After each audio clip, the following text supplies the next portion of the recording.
Hello, everyone. Welcome to Film Seizure. My name is Jason Oliver, and I'm here with my two co-hosts, Jeff Arbuckle. Say hello, Jeff. Chip, cheerio, hello. Yeah, whatever. And say hello, Charles. I've already said hello, haven't I? Hey, the governor. I thought you might have done it in what was it, the Matabele language. Thank you. Today's episode, we're going way back here. What, about 80 years? More than 75 years. 75 years? I can't. I'm bad at math. Apparently, yes. 75 years to 1949's Kind Hearts and Coronets. I'm assuming this is a first-time watch for both of you. Is that correct? No, I've been watching it yearly for the last 75 years. 75 no, years. I've never seen it, and I'm kind of surprised, honestly, that this wasn't something that played on TV, on TBS or something. Yeah. When I was a kid. It really surprises me. But I will say, watching element. Yeah. Of it. I will say, watching it, I was like, this is 100% a Jason pick, but I'm enjoying this nonetheless. Yeah, I mean, it's kind of impossible not to find the charm in this movie. I don't even know how this got on my radar. It was one. I'm very intrigued by that. I think it might have been on Susan's radar actually, and she suggested it that we watch it. And I want to say it was a pandemic watch, maybe shortly before. And yeah, we both loved it. And come to find out, it's like a BFI film, considered one of the most beloved comedies in British cinema as well. And of course, the real kind of gimmick is the fact that Alec Guinness plays 7 characters, right?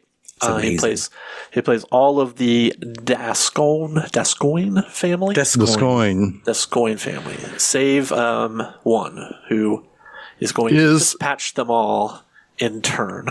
And there's another Gascoigne he does not play, who is somebody I know because at the age of 18, she played Lady Frankenstein in The Bride of Frankenstein. She was the replacement of the original, who was either retired or didn't want to come back or didn't like James Whale or something. She didn't retire because she was she had a long career. I can't remember her name. The first Bride of Frankenstein. Yeah, she must not have liked James Whale. She had a very long career. I remember her almost so dumb that she wasn't barely even in it, but she was in Mary Poppins. I remember her from Mary Poppins. Which character? The wife of the wife, yeah, Elizabeth. She was the second bride. Valerie Hobson was the second Elizabeth Frankenstein, and May Clark was the original. Yes. So no, she did. I mean, she must not have gotten along with James Whale or didn't like Universal or something. I don't know. Anyway, May Clark. Wait a minute. Who was May Clark? She was Elizabeth Frankenstein in the first Frankenstein. Oh, all right. I'm not thinking of that. I'm thinking of the Bride of Frankenstein. Oh no, yeah. No, the Bride of Frankenstein is Charles Laughton's wife. I'm sure she likes to be referred to as Charles Laughton's wife. I don't think that was too bad of a situation. Elsa Lanchester. Yeah. Yes. Anyway, that's a big digression. But yeah, I didn't know that about, is it Joan Greenwood? No, Valerie Hobson. Valerie Hobson. Okay. Well, so anyway, I thought, all right, I had 2 picks for this month. And we had just done Dr. Strangelove. And I thought, that would be interesting. We just did, the Peter Sellers plays multiple roles movie. Yeah. Let's go back to one of the, I don't know if this was the first, probably not. There's probably some Buster Keaton or Charlie Chaplin, where they played multiple roles. But this is probably, sort of a proto Sellers type performance, but from Alec Guinness, who, if you didn't know, was kind of cut his teeth a lot in comedy. like The Lady Killers. He did a few years after this. Really funny movie. With brothers. And also, didn't the original Lady Killers also have Peter Sellers in it? Yes, I believe it did. A young Peter Sellers. Yes. Well, now I need to watch that. And of course, you've seen the remake, Chuck, yes, right? Yeah. Yes. But not the yes, original. it is. Have you seen the movie that he made later in life called Star Wars? Yeah, I was just gonna get to that. They did this weird, isn't that weird little movie in the late '70s. Yeah. He got nominated for an Oscar for it, even. Right? Now, he also got nominated even later in life for Little Dora, which is one of the longest films to play in theaters that was narrative. It was like 4 or 5 hours long or something like that. Wow. Well, it's kind of interesting too. I mean, there are some big names in British comedy, like Dennis Price, the lead in this, plays Louis Mazzini. He's a very, very well-known British comedy actor. But the other one, probably the second most distinguished actor in this movie, was barely in it. It's Hugh Griffith. He played Lord Hyde Seward, the guy that presided over the trial at the end of the movie. He's an Oscar winner. It won an Oscar for Ben-Hur. Yeah. Yep. Damn. So. Yeah, back to that Little Dora real quick. It was it was 5 hours and 43 minutes. And it played in theaters. That's insane. Yeah. Probably with like no intermission if it played today. It's like, you suffer. If you're going to go see this Charles Dickens adaptation, you suffer. No. It'd be so. I don't understand I'm glad the Brutalist has an intermission. I don't understand the move away from them, because it's a very easy way for theaters to recoup some of the money, right? Well, I was actually concessions by having less show times. You know, this is obviously we are kind of we'll get there. We'll get back around to the movie here real quick. But I was talking to my dad about this, right? Because it comes down to how like scientifically everything is scheduled out in theaters, with like to get the most show times to bring as many people in, and. Nobody, when I went and saw The Brutalist, nobody got up to go get a refill of any popcorn or anything. So they weren't going back to buy concessions. They were going to the bathroom. Take a piss. Yeah. Yeah. And coming back. Yeah.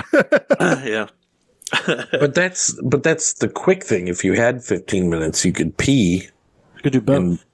Yeah. Well, I mean, we had 15 minutes, but most people spent 10 minutes sitting there watching the picture and the countdown back to the movie. We didn't. Nobody went and got anything from concessions, really. Because you've already spent $70 to be there. Most people, right? Like, yeah. I mean, especially if it was a movie that was not R-rated and you could bring family to, it's already starting to ratchet up the cost. Anyway, let's actually talk about this movie. Yeah, no, let's keep talking about theaters. So, what is this movie about? It's a tale as old as time. It's exactly what I say. Yeah, it's about killing your way to the top. Yeah, that's right. Or mowing them down. Anyone who's ahead of you. Yep. It's also revenge. Pruning the old family tree. Yeah. Okay, so first and foremost, this is a comedy. It's a black comedy. It's pretty funny though. I mean, it's pretty outwardly funny. And what strikes me so much about this movie is how exquisitely written it is. Like, it's one of those movies. It's just so. There are so many jokes happening all the time, right? In the language of the movie, that even like the way, even the flowery aspect of the language is part of the joke, right? Because it's talking about really, really heinous acts in really funny ways, in really flowery prose. Right. But I just love listening to the main character, it's Louis Mazzini, and he narrates the movie, and it starts with him in prison waiting his execution. He's on death row for murder. You don't know exactly who he murdered yet, which is such a perfectly like plotted story too.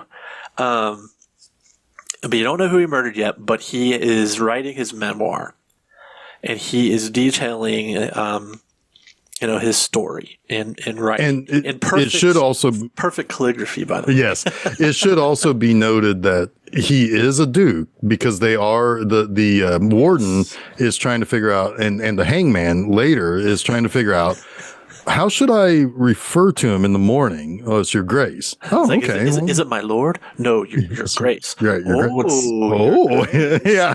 What's great about that too is how hangman-y the hangman is. Oh god. Like he's so enjoying his role in this, which is like counter to what you'd think.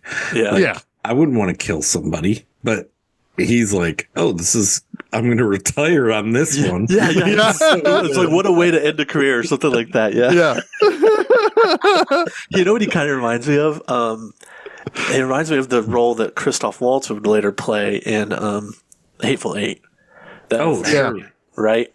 Like the way he regards his profession and yeah. Anyway. Hey, you know what? Sometimes you just got to be happy at work, you know? Can I just say, like, I'm not an avid 1940s movie watcher, but the comedy of this kind of blew me away. I figured you would like it, honestly. Yeah, I thought Chuck is going to love the way this is written. I was like, how is this, like, it feels like it was written yesterday as a period piece, but kind of bringing it forward a little bit. It seems like it's 75 years ahead of its time almost in its writing. I don't know. I was kind of like, holy shit, this is wild. I love it. I think that's one of its greatest strengths is that just the way it's written is just so just approachable even now, right? Yep. But it lends itself so well to the jokes. But right? There's so many like phrases we know these days that are in this, and I wish I wrote them down. I was like, I'll tell you what, I was so captivated by this thing, I didn't even write notes, and I wish I did, because there are many like terms that are like phrases that are kind of common now. Yeah. That are said in like the flowery way you were saying, or like the British way, that I'm like, did that originate from this? Did Alec Guinness first say that thing that he just said, or is it from something else? You know, like it's very well done. I agree with that. I'm sorry. No, you're fine. You're fine. You're just getting hysterical. It's so inconsiderate. I'm so hysterical. But anyway, so we then the rest of the movie, for the most part, is told in flashback, and it starts like where all good stories should start, at the beginning, and which is another one of those, like, I wonder if that's the first time that joke has been used, right? And it's like, and where do you start at the beginning? Well, with my birth, and he talks about it. right. And it's just so silly, but it's like, okay, yeah, I guess that is the natural place to start, is with your birth. But he was the child of a lord of one of the Ascone. I guess she's not a lord, but one of the Gascoignes. She was one of the Gascoignes, but she married below her station, according to her family. She married a lowly Italian opera singer, and they had a boy, Louis, 5 years later, and his father at the sight of his newborn son, for the first time, died on the spot. So he killed his father at first seeing his child. Yes, which is hilarious, because it's usually like the mother who dies in childbirth, right? But no, it's in this case the father dies. He's killed by the sight of his son. But now they're destitute, and there's this I guess this festering anger that Lewis's mother has for her family, because they've completely cut her off. They don't want to help her. She's on her own. She made her choice.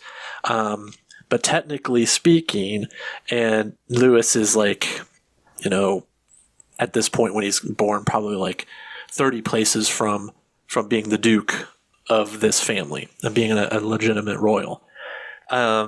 So she's obsessive about him learning his family history and his family tree, and building this resent in him for not getting the same opportunities that he should have as a properly recognized Gascoigne.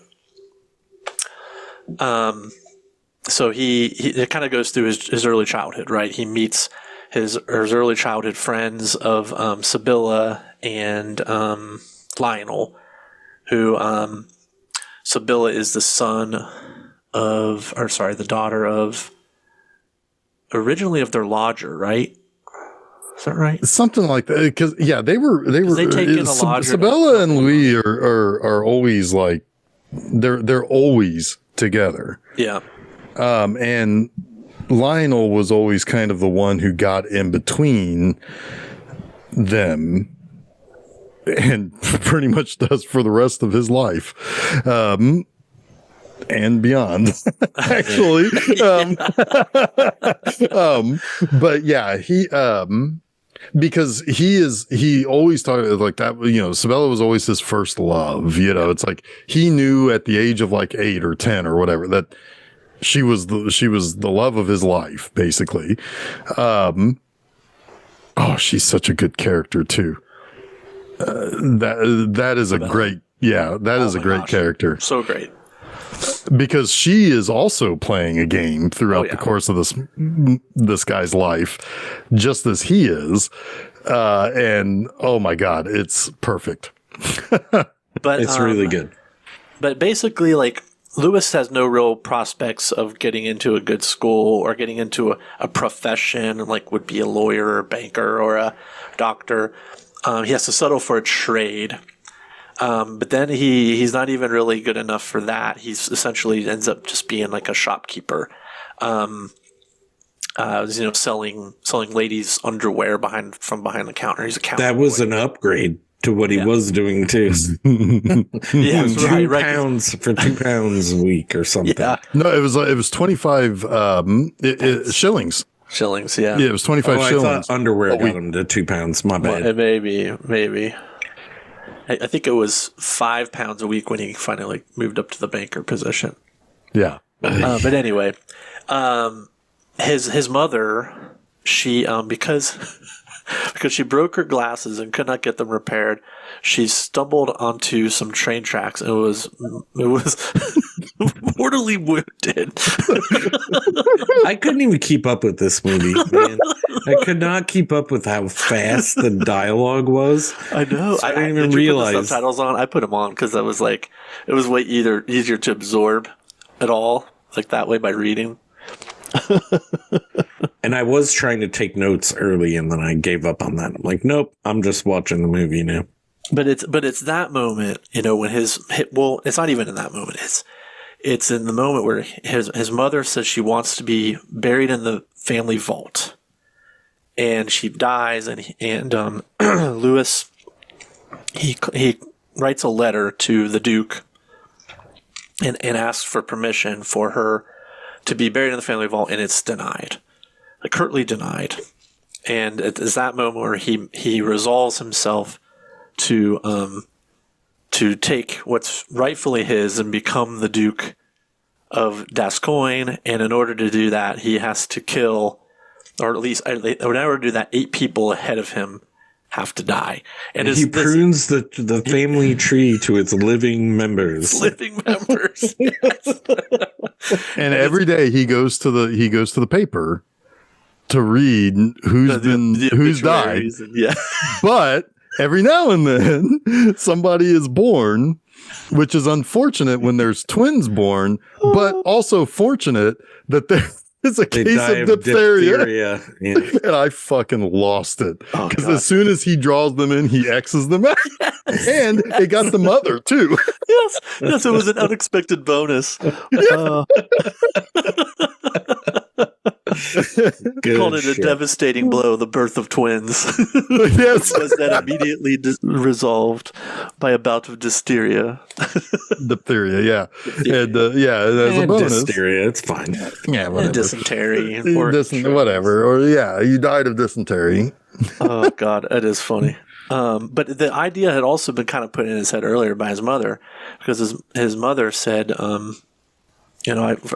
sometimes I wish you could just, kill all, however many of them were at the time, and become the Duke. And he's like, well, I could only kill, 11 of the 12 because you, Mother, would be in line ahead of me.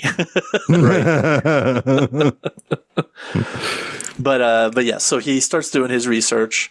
He's got his family tree that he hides behind a painting. I love that, the flipping, and then he flips it and he crosses them out as he kills them. That's so good. It's like Steve Buscemi's kill list in Billy Madison. Well, he doesn't wear lipstick, and he's not listening to ELO's telephone line. He might wear lipsticks. They're a little bit dandy in this era.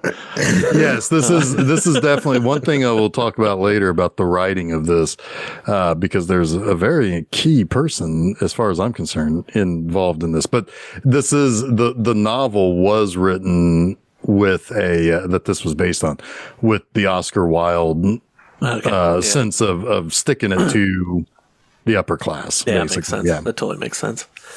But he decides on his first victim. He's got to help move this along. It's going to take too long. And it may never resolve itself if he doesn't start taking out some of the players. So he decides he should start with some of the younger members. And one of them presents himself to him because he comes into his shop.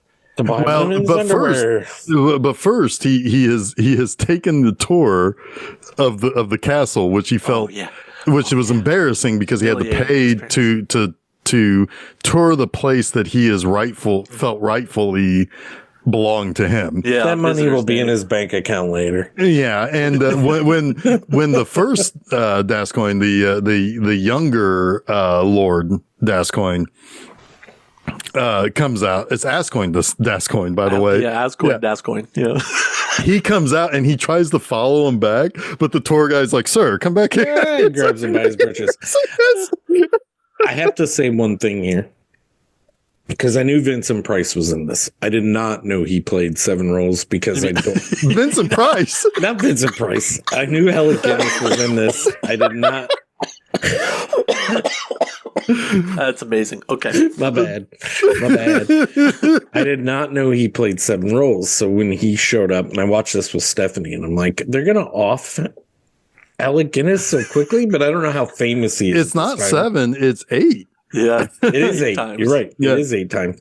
But I was like, he's going to be gone so soon from the movie? And Stephanie's like, he plays 8 roles. And I'm like, oh. Technically, it's like he plays 8 roles. How do you know this? But Dennis Price only kills 7. It was in the pre-credits. Yeah, it is. Technically only kills 7. That's true. Yeah, but that is so hard to see in the pre-credits. Like, okay. I mean, it says Alec Guinness and lists 8 characters underneath. And then the whole poster. The poster is. It says and the DeCoin family. So, and you can't see the little pictures. Well, if you look at the poster, it's just the family tree with his head all over it. Well, I didn't look at the poster. I don't go into these movies like studying them first. Stephanie apparently does. Maybe we should have Stephanie on the podcast. Yeah, get out of here, Chuck. Have her on. You guys will have a lot of fun hearing her say it was okay. A lot. Well, all right. Well, anyway, he's gonna kill young Ascoin first, the banker's son, because the banker is Lord Ascoin, and his name. I think they're both. Yes, it's Ascoin. Yes, they're both. It's Lord and Young. Lord and Young, Senior and Junior. Yeah, and then there's also 2 Henrys too. Yes. Because there's Young, who's the photographer, and then there's the Reverend Lord Henry. Oh my God. That's my favorite. Oh my God. That's my favorite Alec Baldwin. Holy hell. Alec Guinness performance in this. That is so worse than my Vincent Price. It kind of is, but at least I got a name right. Yeah, at least Chuck's misstep was a guy who was alive at the time and working. Alec Baldwin was so good. Let's remake this movie with Alec Baldwin. I like that. Let's do that. I mean, he could pull off the 8 characters. The 8 characters. He could. Oh man. Okay. So sorry, I'll stop. So the young Ascoigne comes into the shop where Lewis works, and there's a snooty exchange, and he is eavesdropping on the conversation of Lord Ascoigne, or young Ascoigne, and his lady friend about their plans to holiday that weekend and where. And so, but there's an altercation that happens between them, and it ends up resulting in Lewis losing his job. He gets sacked, but then he uses whatever he's got left in his bank account basically to pay for this weekend trip and an outfit appropriate for the occasion, which is those goofy striped and the straw hats and like, I don't even know what the hell that is. Yeah, he looks like he's about to do barbershop quartet. Yeah. Can I ask a question right now?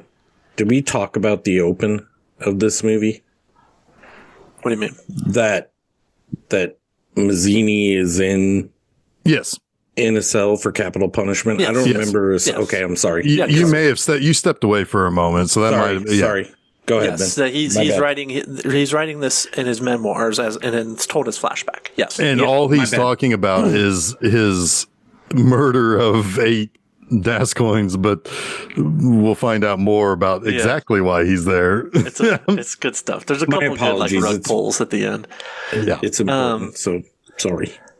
But then, so he's observing. He's trying to engage with young Ascoigne and his date. It's not going so well. They don't want anything to do with them. It's the last day, and they finally emerge from their hotel or wherever they're staying, the resort, and they get into a boat. And he gets on a boat and he follows them along. I'm not quite sure. I guess there's like the end of this river. There's a waterfall. Yeah, that they cut off at the bridge or something like that. And every so now and then they have to open the water, open it, and keep the water flowing. Otherwise, it'll dam up. And they do it every day at 2:00. And they warn you to have your boat properly moored. So that you don't with a red flag. Yeah. Yep. So you don't get, drifted along off the cliff. Also, I like that this is that it is implied that young Ascoigne Gascoigne he just likes to fuck. That's all. That's apparently all he does. Because that's why he's in the room all weekend. Susan's joke, and she made it about 23 times during this movie. Is like, are they talking about sex?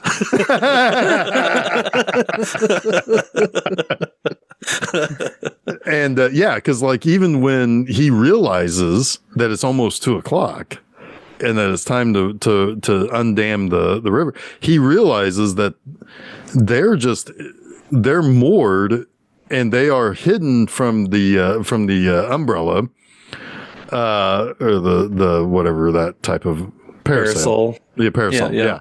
And they're still going at it.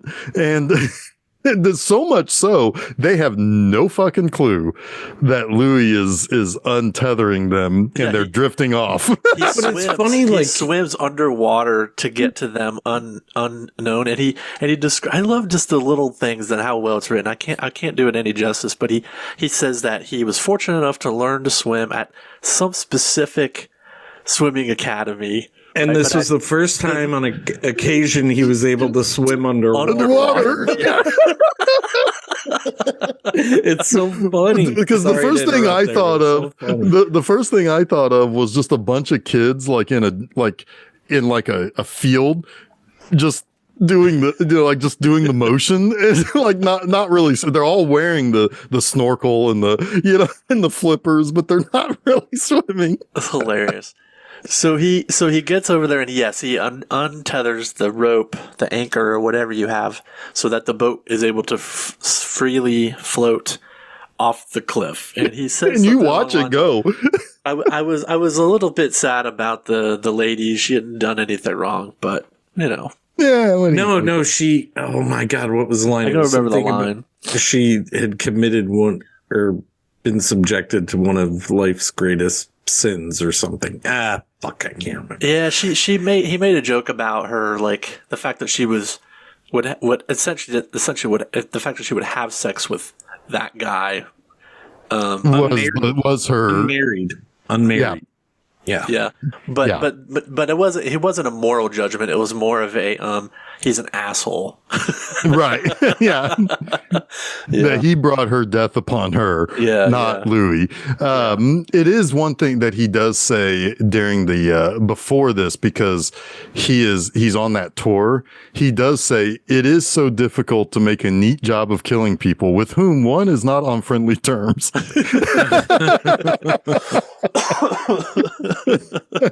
Because that's when he was like trying to figure out how he's going to get close to him. He's not friends with any of them.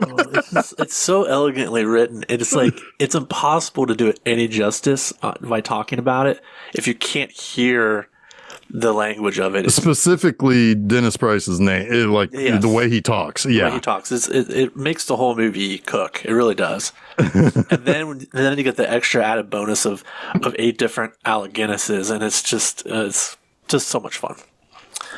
But anyway, that was the first dispatching of a Dascoin. I was sorry about the girl, but found some relief in reflection that she had presumably during the weekend already undergone a fate worse than death. There you go. There it is. Sorry. Yep. Having sex with that guy is way worse than actually dying. Yeah.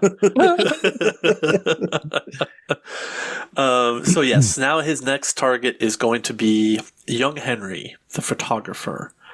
And so good. And he's like, he actually becomes this guy's friend. Yeah. And this is when you realize, oh, this guy's a sociopath. Yes. I'll have a small developer. Oh, God. It kills me. It's so good. Well, the whole thing with is it Edith? Yeah, Edith. Yes. The whole thing with like how rigid Edith is. And it's like, then you realize why he's hiding, because you don't understand how rigid she is at the point that you realize he stashed this hooch in his developer's room. When he's taking I don't know. Well, he already asked him not to publish the photograph because he didn't want it to be seen coming out of the inn where it's a known drinking hole.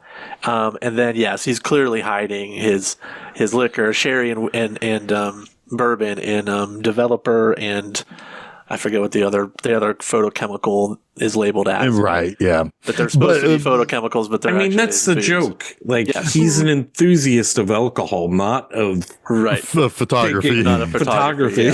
Yeah, because he even makes because Louis even makes the comment that he's not that special of a photographer. Nothing he does is interesting. well, yeah, and she makes the comment that his wife makes the comment. Yes, he's become more and more of an enthusiast. I wish less so sometimes, you know. So,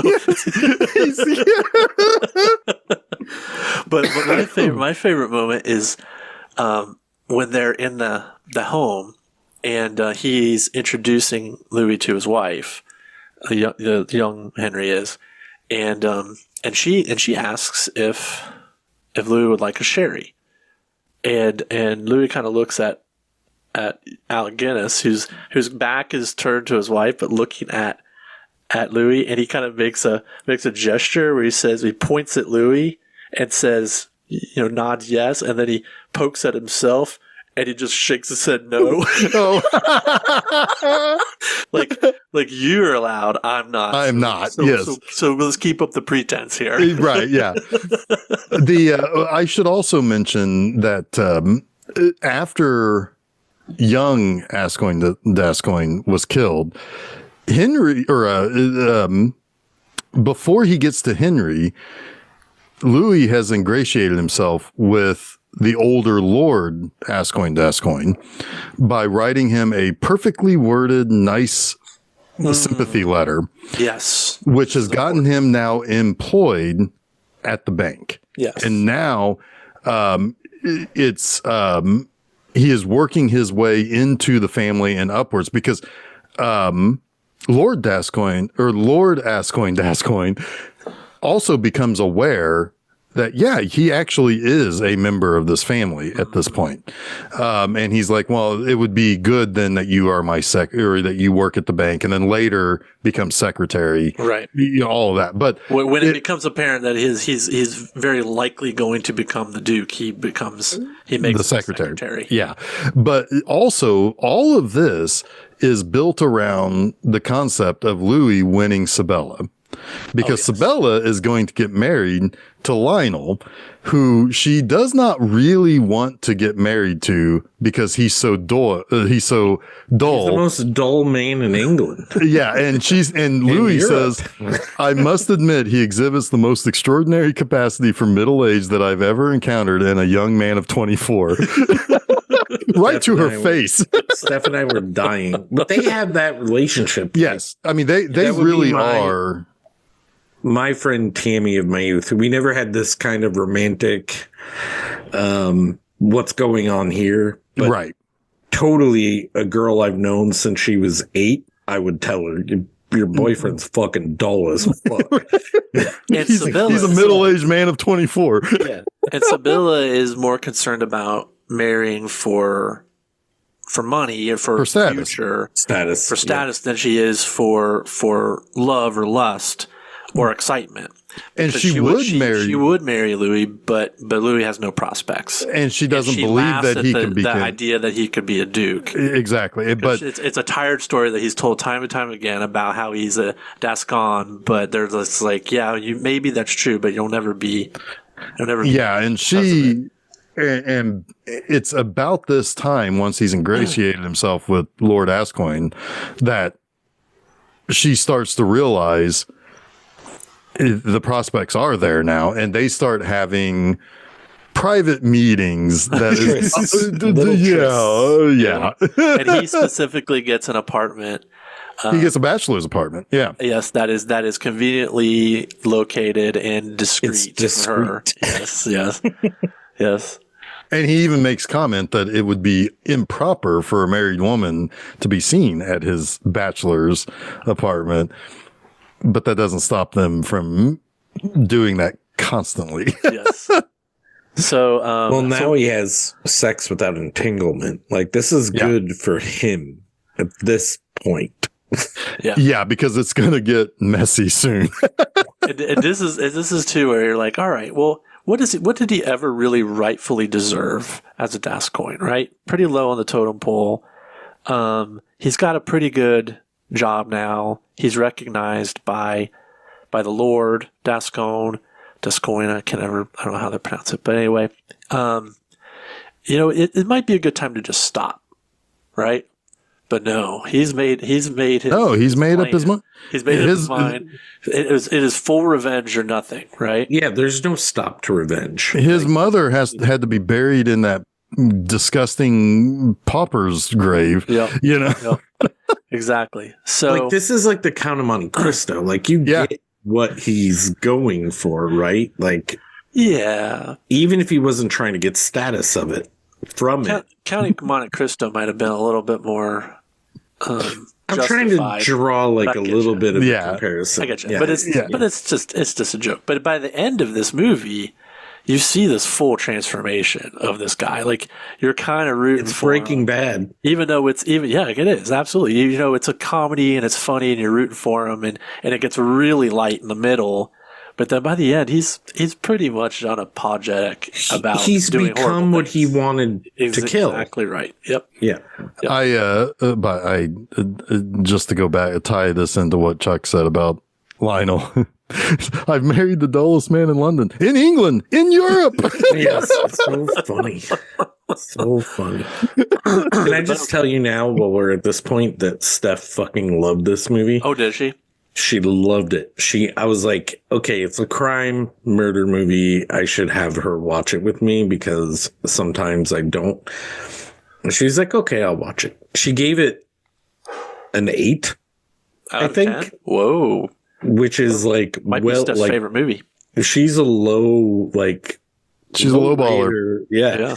And I was like, is that like the highest you've ever given any movie you've watched with me for Film Seizure? She's like, other than like Fargo or my favorite movie ever, Goodfellas, probably. Oh. But her favorite movie of all time, Goodfellas, is probably like what, an 8.25? Yeah, I think she would give that a 10. I think she would like jump all things for that. But yeah, sure. I was pretty astounded, like, at how much she liked this movie, because it's not like I couldn't sit down with my kids and watch this. And sometimes Steph's like movie watching is like that.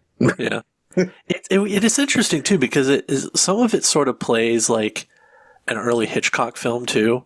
Yeah, you know, especially as a morality tale, a little bit. You know, with the killer getting their comeuppings in the end, right, and all of that, and sort of being your own worst enemy, right. So yeah, I get it. I didn't think she loved it that much. A whole 8, but damn, a whole 8. I liked that a lot. She said a solid 8. Ooh, a solid 8. Dang. All right, we got some more killing to do. Yeah, kill more people. So the plan now is to put to put explosives. No, he's so Henry gets it from exactly he does. He's going to replace the kerosene in his lamp in his dark room with petrol. Yeah, that's it. Yeah, which is flammable and or not flammable, far more flammable. More flammable. Yeah. It will ignite the entire dark room, which that's exactly what happens while he's talking to Edith, and Edith stands up and is like, "Oh," and he's like, you know, it's like he's like, "Oh, someone must be burning leaves," and she's like, "Wait a minute." That's at this time of year, yeah. Like, but he realizes that he has an extra in now because she requests that he accompany her to the funeral. Yes, and she's also been impressed by his. She likes him. His straight-laced nature. Yes, like she sees him as a proper gentleman. Yeah. Proper killing gentleman. Yeah. I have to do a semi-stoppage here because there's something I do not get. It's the only thing I don't really get in the movie. They go to the funeral. Yes, and this is where we meet the rest of them. Yeah. It's fucking fabulous. And they go character to character. Oh, my God. And then I can't remember the quote he said about the pastor or the... Oh, God, the interminable... Something... He went on with the moron in the church. Yeah. And he also he thought everything he said that was religious was also drivel to him. Yes. Yeah. Yes. It was interminable dribble or something like that. Yeah. But then they sent the fool of the family into the church. That's the fool of the family. Thank you. I thought it was moron, but fool. Yes. And that's fucking hilarious. But so years earlier, he had sent a letter to the Lord saying, his employer. I want my mother buried in the family plot. It wasn't his employer. It was the actual. Oh, it was the old man Lord. Yes. Yeah. Whichever one Ethelred. The Duke Ethelred. Ethelred. Thank you. And Ethelred's like, some fool sent me a letter, like, asking for his mother to be buried here. Well, wouldn't he have known he was the fool? Because all of the Ascoins were there. His boss was there. Yeah, I think what it was is... Do you understand? Yeah, I understand what you're saying. I think this is somewhat the same thing that happened with young Ascoin to Ascoin, which is they just don't see him on the level. So they don't connect the dots quite the same way. They didn't they didn't connect that letter to him. He didn't even register it as a person who was actually a member of the Dascoin family. That's fair. Fair. It was just somebody who sent a letter and was asking for something ridiculous. But I thought his boss knew all that about him. No, he just knew who his mother was. Yeah. Okay. Yeah. Fair. Yeah. So recognize that even though she was shut out, he recognized the letter that they sent when they were asking for professional references and help with getting a job. Sure. He remembered that letter. Yeah. It was just a little bit like, they're all there. I feel like they would know who's who, but it's still like there's a go ahead. I was just gonna say, still that scene where they go one by one with them, like like so many of those. We've got Ethelred, who's the Duke. He's the eighth Duke of Chalfont. Then you have General Lord Rufus, Admiral Lord Horatio. Oh my God, Rufus is the one sleeping, right? Is it Horatio? No, it's Rufus. It's Rufus who is, because Agatha is the one who's like you're snoring or you're sleeping. Yes, Lady Agatha, the suffragette. Suffragette, yes. Then of course you still have Lord Ascoyne. Ascoyne. And then you have Reverend Lord Henry. Reverend Lord Henry. Oh my God! Yes. Too many ass coins. So there are still 6. You're really showing your ass coin there, Chuck. There's 6 to be dispatched still at this point. So the next so now at this point, Lewis is he's still seeing Sabella. Yep. But he's also decided that he's going to ask to marry Mrs. Gascoigne. At the least, he's going to court.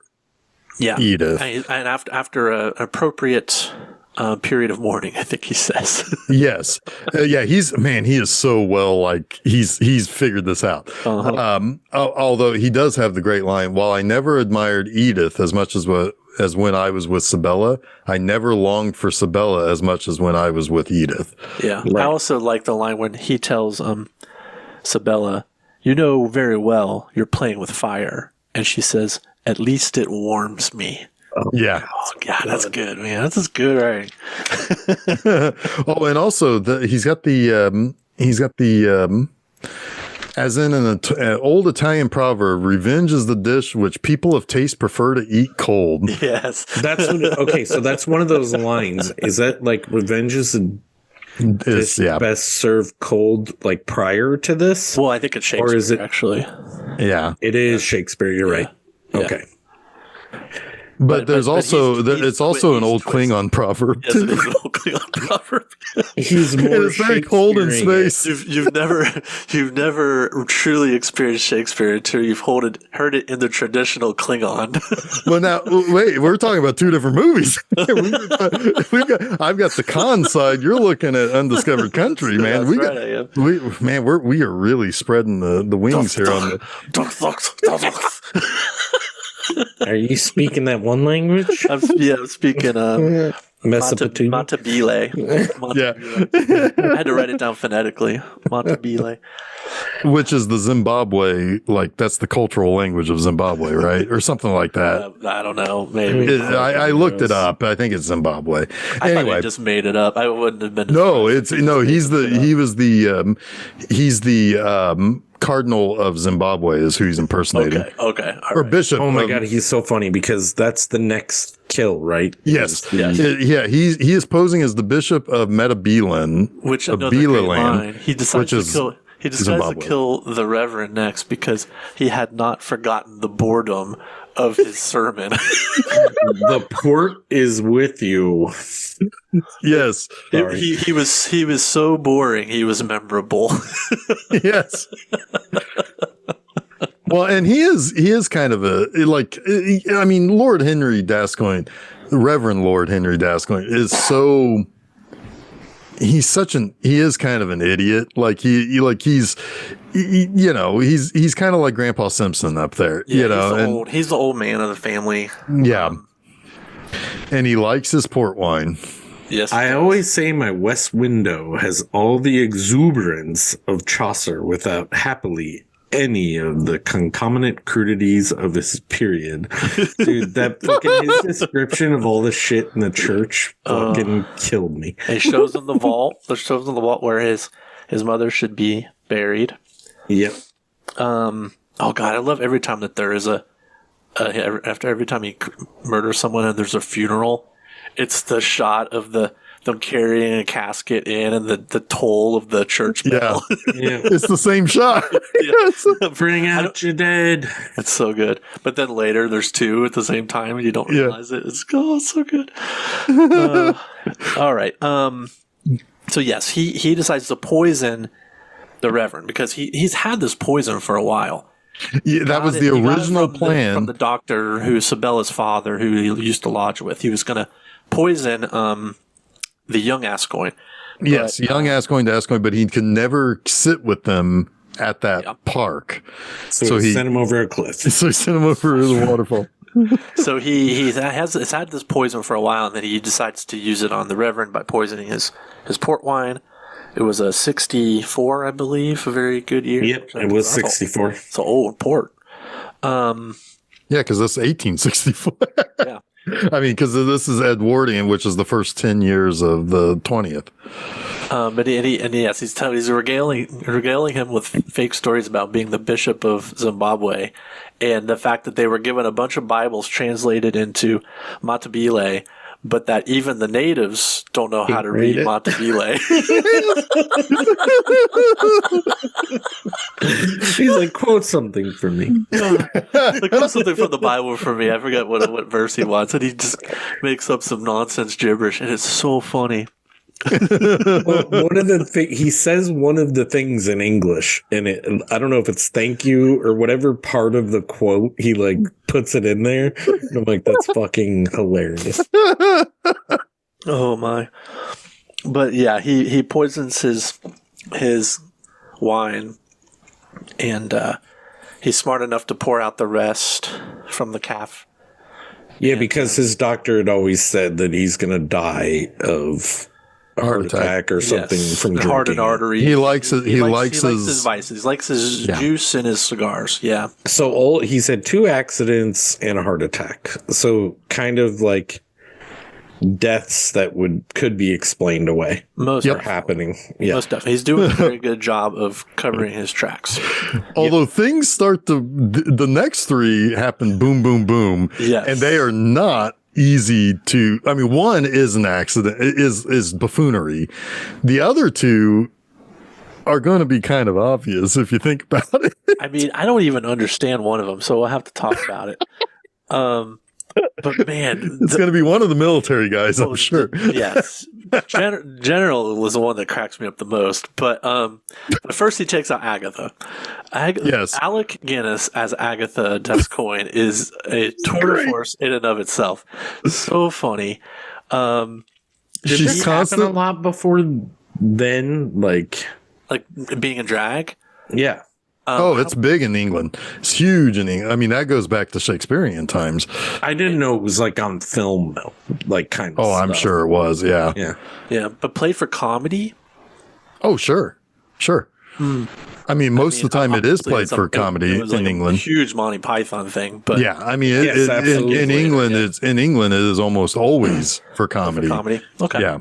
Okay. Well, anyway, she's a suffragette, and she is fighting for rights for women, and she's just going around smashing the windows. She's smashing windows. Oh man, that first shot, her just walking down the street smashing windows.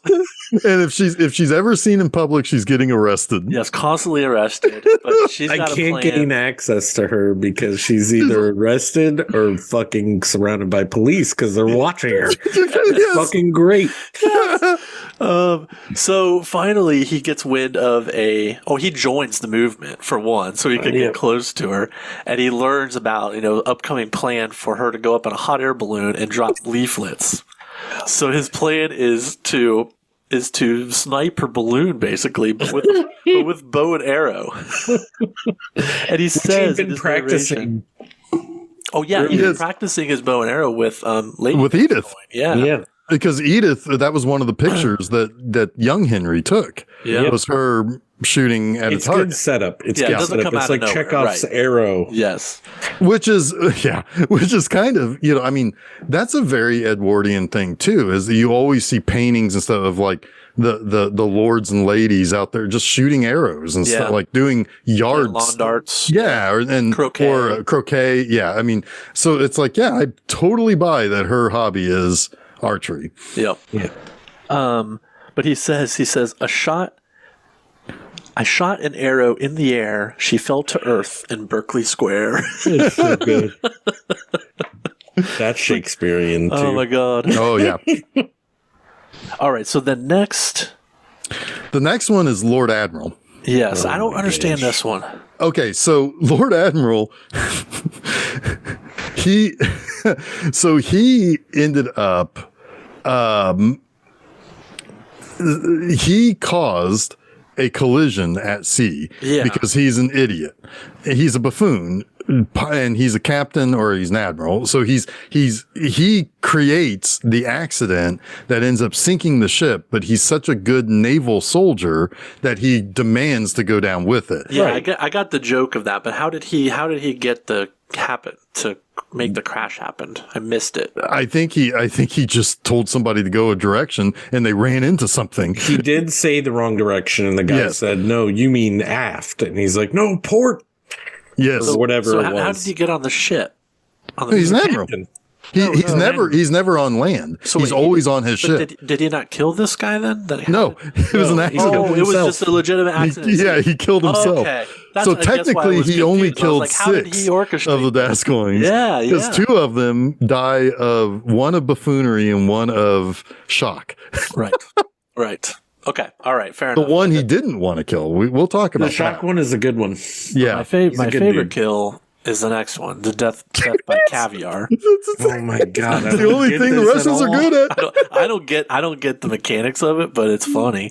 Yeah, I mean, and again, this one and shooting the balloon down can possibly be tied back to somebody. It's like these are risky business here. Yeah, they're very true. They're actually like directly being murdered, right? I wonder if Alec Baldwin slid across the floor in his underwear before he shot. Alec Baldwin, yeah, probably, yeah.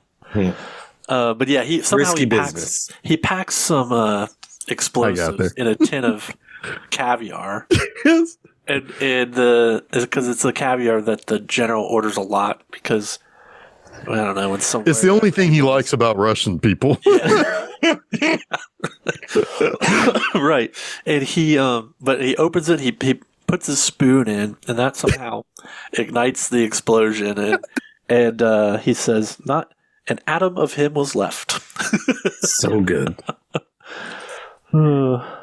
So at this point now, he has ascended to the secretary. Yeah, and he becomes partner here. So Lord is at this point he becomes partner. Okay. Yeah, he's already the secretary. Lord Gascoigne makes him a partner now. Yeah. Yeah.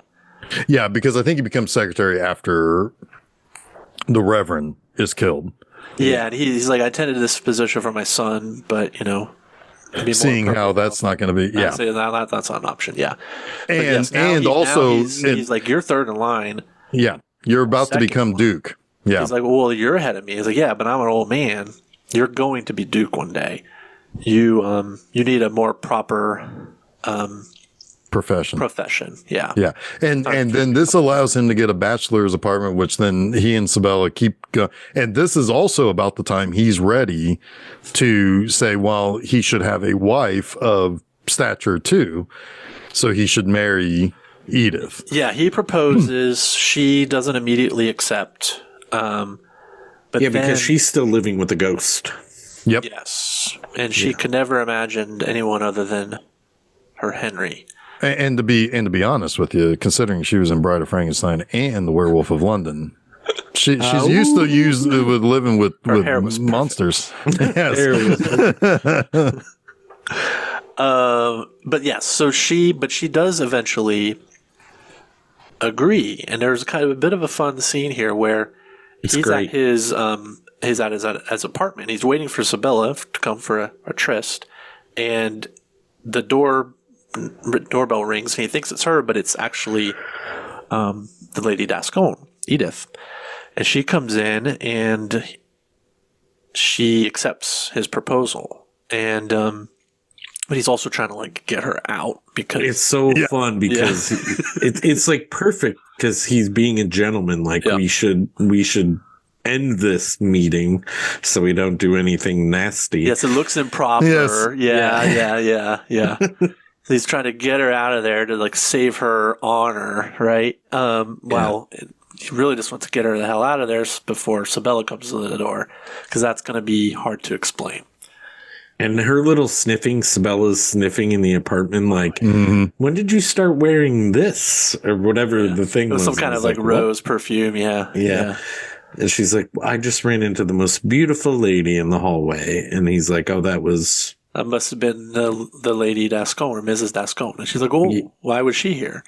Yeah. We're discussing business. Yeah. Yep. He's able to he's able to kind of,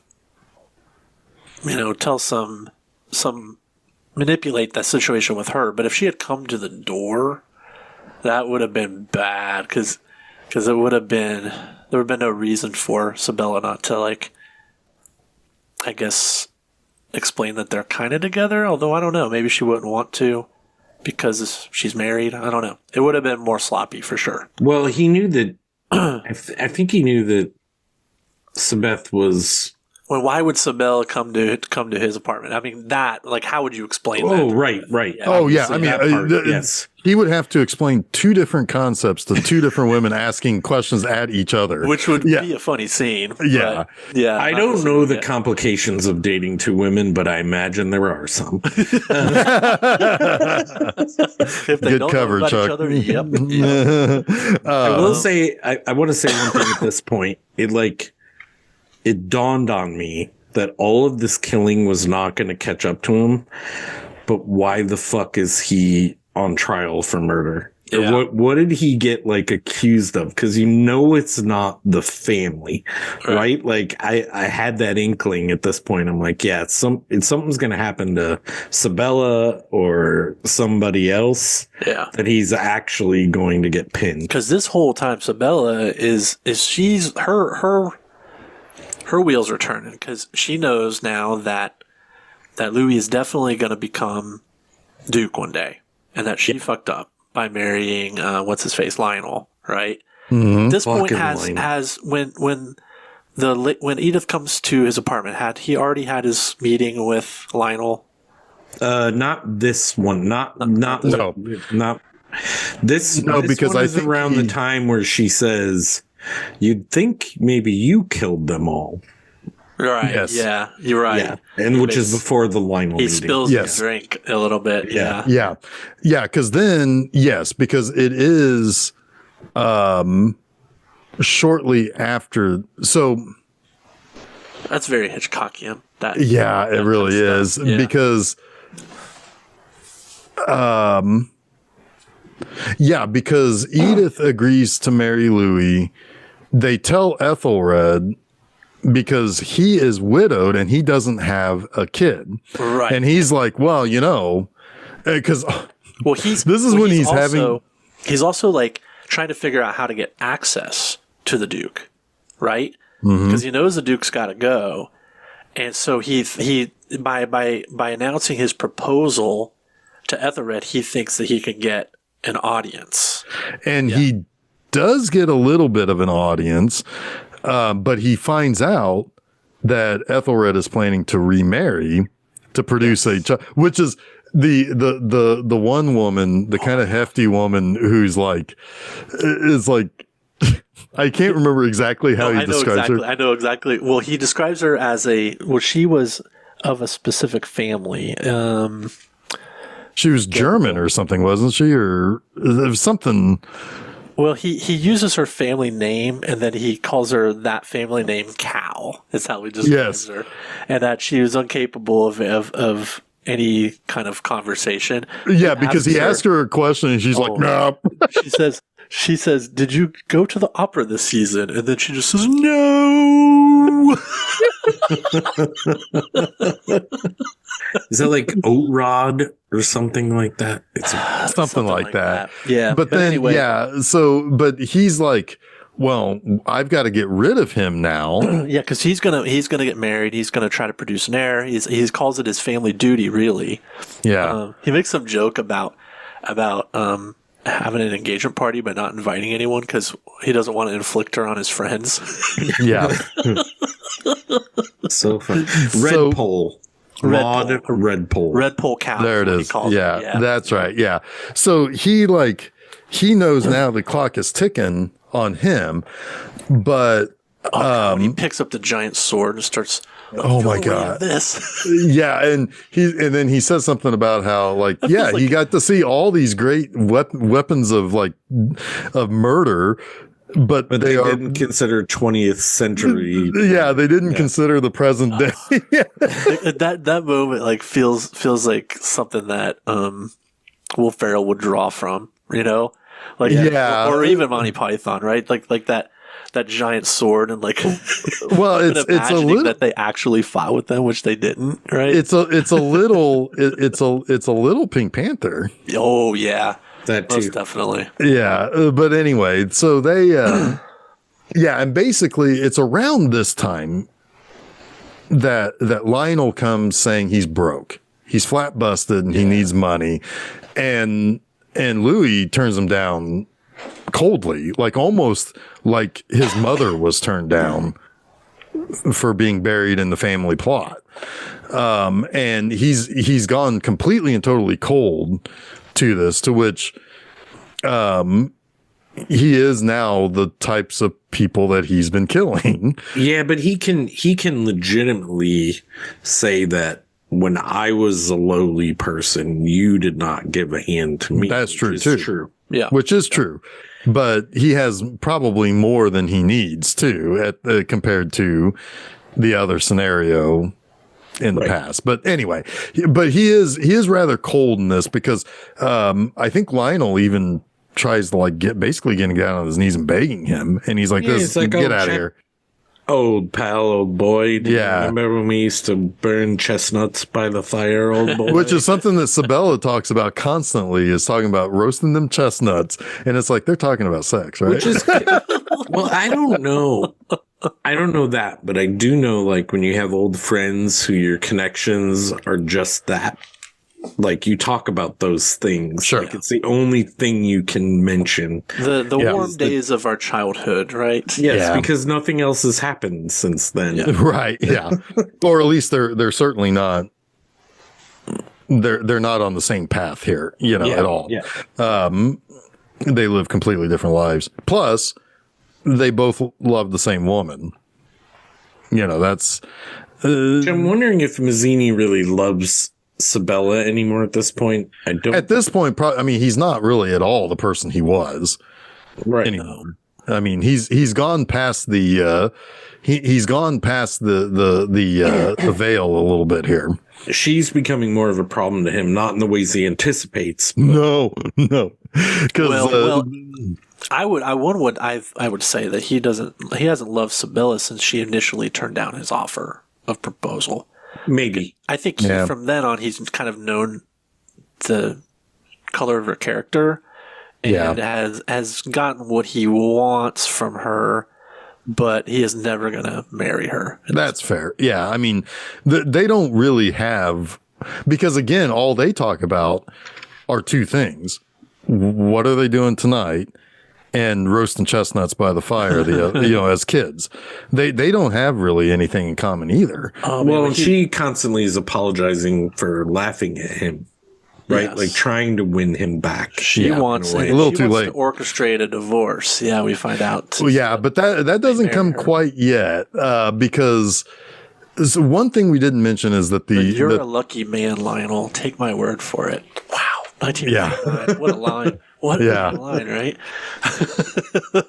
One thing that has happened also is that Lord Ascoyne is basically on his deathbed.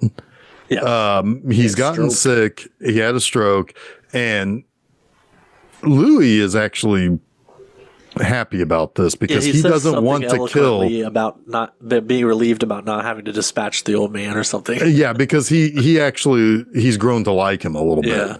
Because he owes a lot to him. He's gotten the access he needed because of him. And he is not that bad compared to several of the other members of the family. Because that is, like, as Jason mentioned earlier, Jeff, maybe it was you that mentioned it, like, this was natural progression for him through life. It had nothing to do with his previous stature, maybe a little bit. Like, it got him in the door. But this man has been kind to him, and he's actually done a good job to earn what he has. There's a little bit of merit here, to get the partner. But right. But I mean, but like he was, even when he was just working at the bank, he was appreciated by this guy. Yes. There was no judgment there. He was earning shit on merit for a time. Yeah. Yes.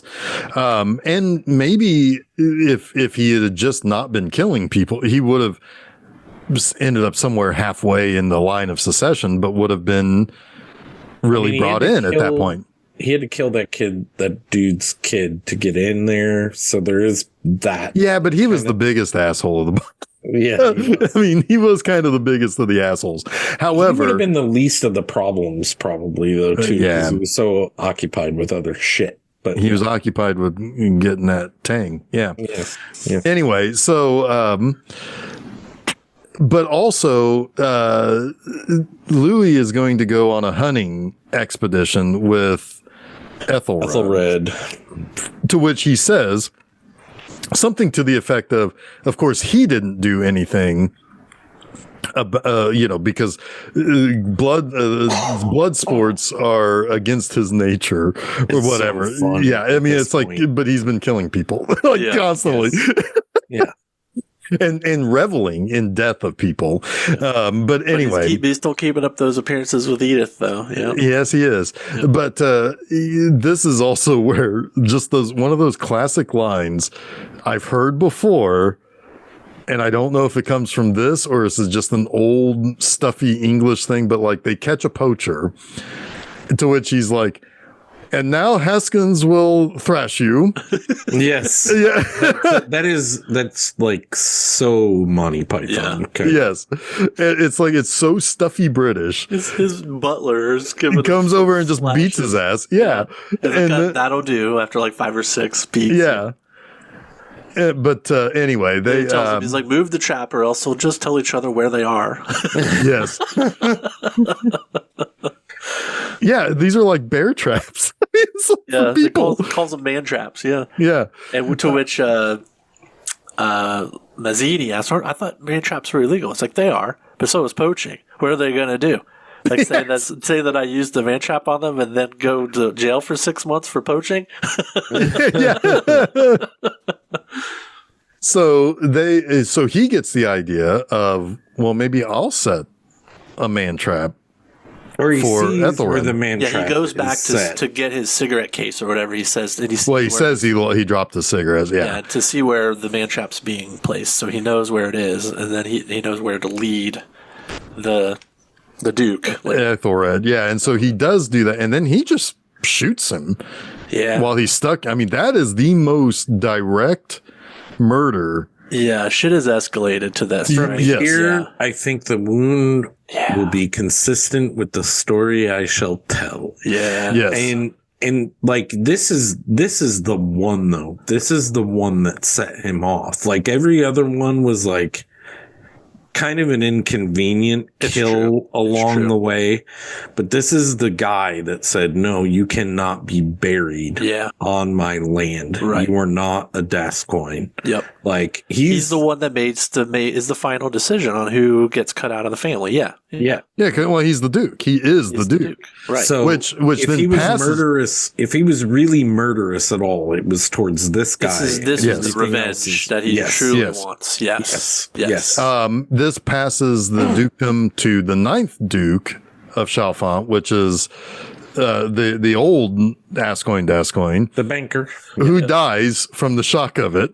It's so good too. Which then while this is being narrated, you have the coffin with the bell toll, and then he says that the baker Gascoigne died of shock, and you see another coffin come into frame and another bell toll. Yes. So good.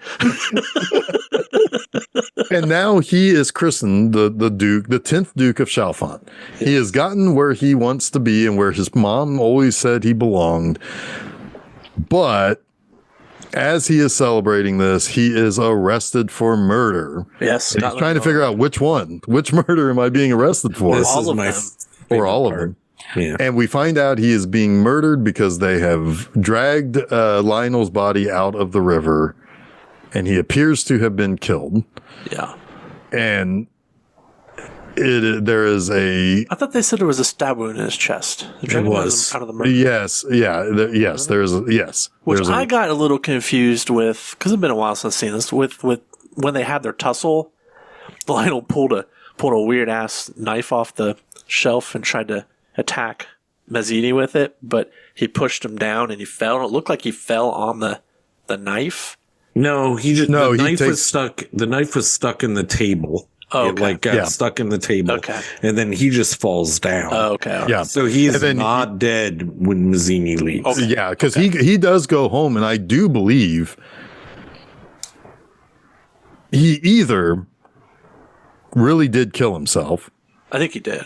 Or I guess Sabella killed him. Yeah. I think Sabella because did. Sabella had come to visit before saying, I'm going to engineer, because right after that's right, Lionel came to see him about money, about an hour later, Sabella came and said, he wants to divorce me because he knows about us. And he's like, well, that's funny, because I just saw him an hour ago and he didn't say anything. To which then she changes her tune. It's like, basically, it's like, well, wouldn't it be a little bit, wouldn't it be inconvenient for the Duke of Chalfont to be seen with a married woman, basically blackmailing him? And when he scoffs at that, then she frames him for murder. Right. Yep. By saying that there was no suicide. There's no reason for him to kill himself, and there's no suicide note. And that's what she testifies to, which basically puts him in the hangman's noose. And she admits to the affair. Yes. To lend motive to the fact that he might want to kill her. Which is combated to a certain extent by Edith agreeing to marry him while he's incarcerated. Right. So they're married now, believing that tries to shed a little bit of doubt on that affair. Right. Motive. Which is hilarious and awesome, because this is the one thing he is not guilty of. Yes. In this entire and he even makes comment on the one murder I'm not, the one death that is not my fault is, and he's so, he is so entwined now as the Duke. He wants to be tried by the House of Lords. Yeah. So he now sees himself as part of that group, part of the upper echelon fully. And, but they come back with a guilty verdict. But the night before he basically finishes his memoir, the night before he's going to get the news, Sabella comes and basically is like, well, what if there was a note? Oh, the way they talk to each other in this scene so cryptically. So they've known each other for 20 years. It's wonderfully written. Yeah. And he's like, well, I suppose that would be a miracle. And she's like, well, then what if, but you're married. What if something, there was another miracle? And he says, what if is one miracle dependent on the other miracle? Yes. That's what's brilliant about it. And and then he's like, well, the Lady Edith would be so sad she would die or something. Yes. Right. Yeah. And so basically she produces the suicide note just before the hangman comes it's the 11th hour. Yeah. It's like the guy is there to read him passages from a poem. Yes. That he wrote himself. It's hilarious. I wish I remembered what it was. It's so fun. And his look is so sad and dejected when the sentence is pardoned. Yes, because he's as happy about murder as anyone in this movie. Yep. Yeah. He is finally, he's never done a Duke before, he said. No. This would be crowning, it would be a coroneting achievement. Yes. He does say something about how because he would have to use after using the silken rope, never again be content with hemp. Yes. That's what he said. My God, that's so funny. So yeah, but yeah, she produces the note, which gets him immediately let go. Yes. And he goes outside and he's so excited. He sees both of the women. And he's like, oh, yeah, now the other miracle, I guess. Yeah. And then somebody comes up from the magazine Titbits who wants to publish his memoirs. And he's like, my memoirs. And then, Oh my God, so good. And then it pans in to his cell, and sitting there, he forgot to take his writing with him. Yep. To which I would say nobody should be reading that anyway. He should be able to just go back to him. Yeah, it should just be wrapped up and sent back. Go back into it. Yeah, that hangman can barely read. He can barely write that fucking poem. There is a U.S. ending to this. Oh. Yeah, it's slightly different. Instead of going to that shot in the cell where you see the memoir on the table, it has the one of the guards running out and handing it to the warden, and the warden like furiously like paging through it. It's pretty weak.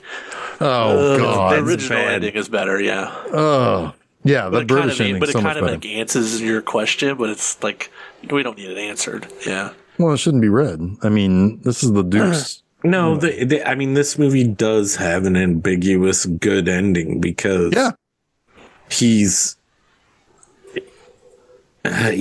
beaten it, but then he implicates himself. Yep. That. Like somebody will always turn themselves in some way. He was so proud to tell his story in death that he would write his memoir to leave that as his legacy, not realizing that it would ultimately be his true undoing. Yeah. Yes, and we don't know if that happened, but I prefer to think in a way it does is what happened. Yeah. One thing I wanted to mention was Edith's line, because it's the movie title. In the middle of the film, she's like, was Lord Tennyson far from the mark when he wrote, kind hearts are more than coronets and simple faith than Norman blood. Excuse me. Kind hearts and coronets. I get why she says it, but why is it the title of the movie? I think it's the lesson of the movie. He started as a kind heart, but he became a coronet. Right. And it would be best to be a kind heart. I agree. I agree. All right.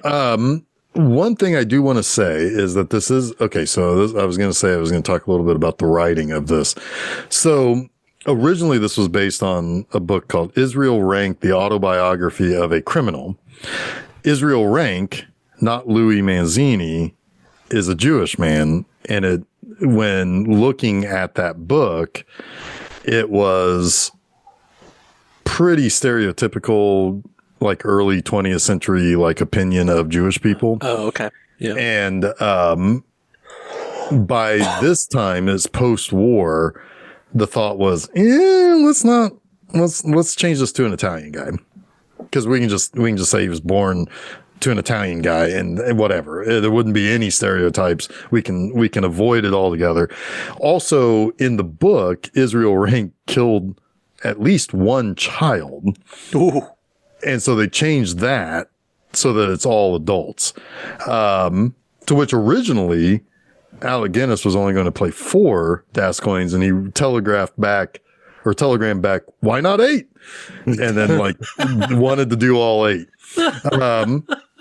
So the original writer of this, the first person who was going to adapt the book, is a man named Michael Pertwee, the brother of John Pertwee, my favorite doctor on Doctor Who. Oh, yeah. And the uncle of Sean Pertwee, who played Alfred on Gotham. Huh. And was in Event Horizon. Yeah. Okay. But anyway. This keeps coming up. Yeah. Michael Pertwee ended up leaving the project because the director, Robert Hamer, hated Michael Pertwee. So Pertwee left, and Hamer basically took what Pertwee wrote, and then it got finished off by John Dighton. Was the original book a comedy? It was. Well, I think satire for sure. Yeah, I think it's a little, because the book was what was written in the Oscar Wilde format of, so it is satirizing. It was meant to be a bit of a takedown. Of dandyism. Yeah. So that's what happened there. And I believe this is right before Dennis Price became a pretty big star. Or no, it was right at the same time he rocketed into lead roles. Well, I want to see him more. I'll say that. Yeah, and he reminds me of someone I cannot pin it, but there's a more modern actor. You know who he reminds me of? It's so weird, but he reminds me of Fiona Apple's dad in. I get that. That is not what I'm thinking of, but I get that. 100% get that. Fiona Apple's dad. I can't remember his name, but Robert Hamer. The only other thing I know really about Robert Hamer is he directed one of the segments in Dead of Night. Have you seen Dead of Night? Really? No, but I know. Yes, actually, I have seen it. It was on Svengoolie last year. It's great. Yeah, anthology. Yeah, he did the Mirror, which is one of the really good ones. Oh wait, was that no? That one wasn't the one. That was the one I thought was going to be on Svengoolie, and it wasn't. So I didn't see it, but I want to see it. I know Watch of it. It's super good. Yeah. There's something that ended up inspiring, and I can't remember what it was. Probably anything with a killer ventriloquist dummy. Oh yeah, Magic. No, it was something earlier than that. It was the people who went and saw it were all astrophysicists, or something, and then it was something that's not movie related that inspired them. It might have been the guys who came up with string theory. What? They were inspired by that movie. Whoa, that's weird. Yeah, something like that. It was some sort of astrophysicist concept that they got an idea out of watching that movie together. Huh. Yeah, that's wild. That is wild. I will also say that. Joan Greenwood's really good as Sabella. Yeah. And I positively love her husky voice. Is that her voice, though? Yes, that's what she's known for. Yeah. Okay, because she sounded 30 years older than she is. Why do they have Phyllis Diller? Yeah, but no, she is known for having that deep voice. So, yeah. Fair. And there is something that is appealing about it. If you think about she's Joey Lauren Adams, or well, it's kind of it places her when you think about how Valerie Hobson talks as Edith, she's very prim and proper and very girly sounding, and the lower class person would be a little bit less proper. She's sounding. From Brooklyn, or something like that. American Yeah, there's that's a good way of putting it. She's not quite. What's the British, the lower class British accent? Cockney. She's not Cockney, but her voice being deeper like that makes her less proper. It's and so it is kind of attractive in that way. It's like Babylon, the way that what's her name talked, and then they tried to give Margot Robbie, Margot Robbie talked, and then tried to bring her up into that prim and proper speak. I get that. She was also in Tom Jones with Hugh Griffith. Yes, yeah, and it's not unusual. Yes. Be in movies with the same people. Dennis Price and Alec Guinness would be in movies later on too. Tunes of Glory is one that they were in together again. This about a dozen years later. Weird, because I know Alec Guinness is a respected actor, right? I only know him from Star Wars until watching this. Bridge over River Kwai was his Oscar win. Yeah. You're right. I've seen that. You've seen that. But it's been ages since I've seen that. But I don't recognize him elsewhere, I guess. Interestingly, also, Dennis Price was in 10 Little Indians with Hugh O'Brien and Shirley Eaton. Shirley Eaton is the gold girl that's killed by Goldfinger. And she's the one painted gold. But 10 Little Indians is, I have seen an original printing of that book's original title. Oh yeah, which also plays a little bit into the Eeny Meeny Miny Mo version. Yep, of this yep, movie. exactly. I was gonna say did that?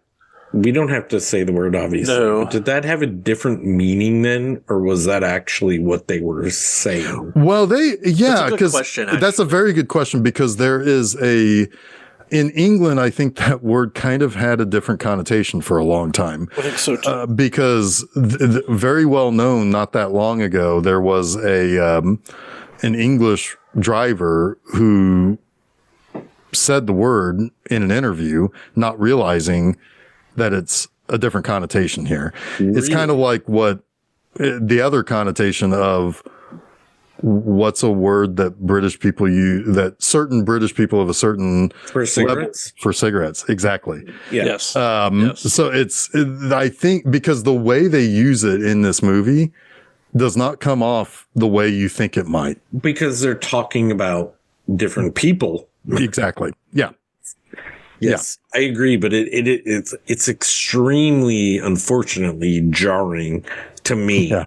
Because of where I live, I'm like, oh my God, how did they do this? And then I was like, it has to have a different connotation. They say it almost as if they're saying tiger, right?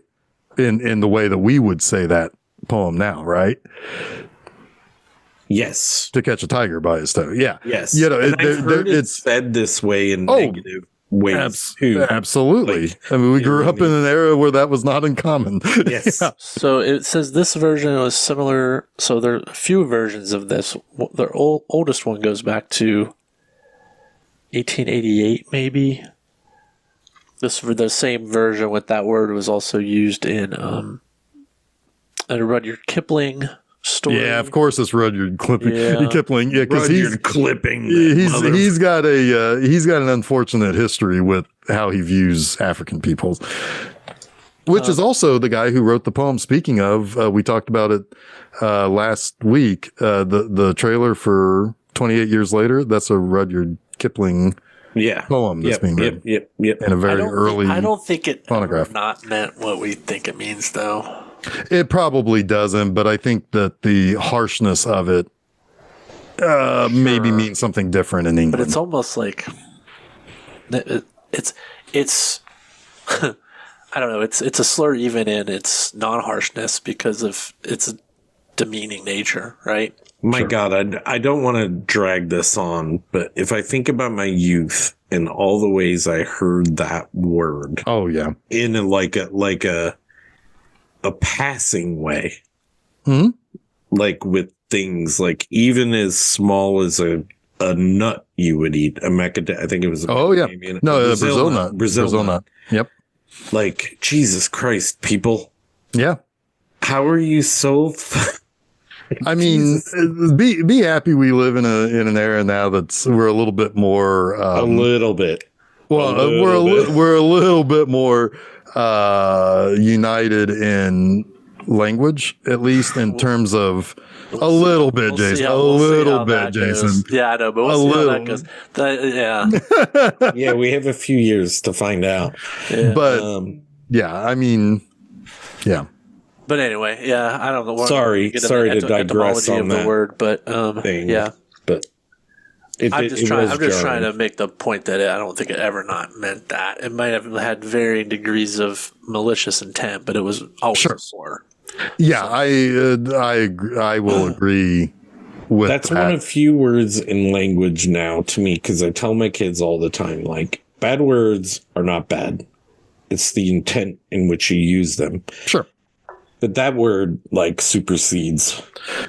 Yeah, I mean that's a word that's worthy of retirement and only learn about it in the in a museum piece. It's kind of like the same thing with like Confederate. It belongs in a museum. Well, it's the same thing with like Confederate stuff, right? It's like there's nothing wrong with saying that it exists. Put it in the museum. Yeah, put it someplace where you can learn about the connotation. Yes. Yeah. Exactly. It can be retired. Things can be retired. Yes. Yeah. Speaking of, maybe we should retire this episode. Great, Jason. Great pick. Like I really fucking like. Great pick. Good stuff. Great pick. I hope you guys like this long time a coming pick that I've got next week. What's that? Is it February? So on February 12th. This is kind of a late birthday gift for me from you guys that I got to pick this movie. But next Wednesday, the 12th of February, go to filmseizure.com where you can hear all of our episodes. You can find wherever everything is posted and all of that. And you can listen to Urban Cowboy. Oh, yeah. 1980, John Travolta in his fucking prime. I don't think I've seen this movie. I love this movie. This is going to be interesting. It's a tough movie. I mean, it follows. It is of the Saturday Night Fever ilk. Okay. It's Owen J too, right? Say what? Is it Olivia Newton-John in this one? No. It's Deborah Winger. Deborah Winger, yeah. But Scott Glenn is also here, so we got a good cast right out of the gate here. So yes, Urban Cowboy, 45 years old. It's time. It's time to do it. So yeah, like I said, go to filmseizure.com. That's where you can find everything. On Monday, I've got a new episode of Monster Mondays, which is God Told Me To, the Larry Cohen classic. Oh, yes. Larry Cohen.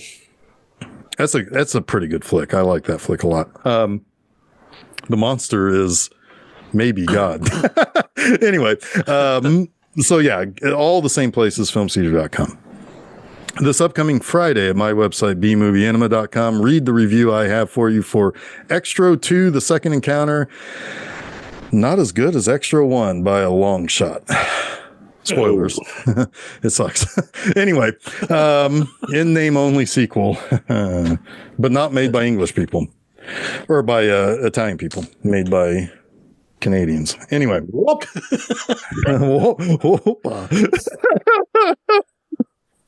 Sorry. Anyway, yeah. So why don't everybody come back next week? Get a little bit of electric bull riding in, have some good times. I forgot get bull riding. Get shit faced. It's a good movie. It's a good movie. Get shit faced in a Houston tavern that is actually a real place that still exists today. Anyway, it's good stuff. So until then, I am Lord Admiral Reverend Jeff Arbuckle. I'm Alec Baldwin. I'm Jarmo Jascott. I don't know. Jarmo Jackoff? Jascott? Oh, you've been listening to Film Seizure, unfortunately for you.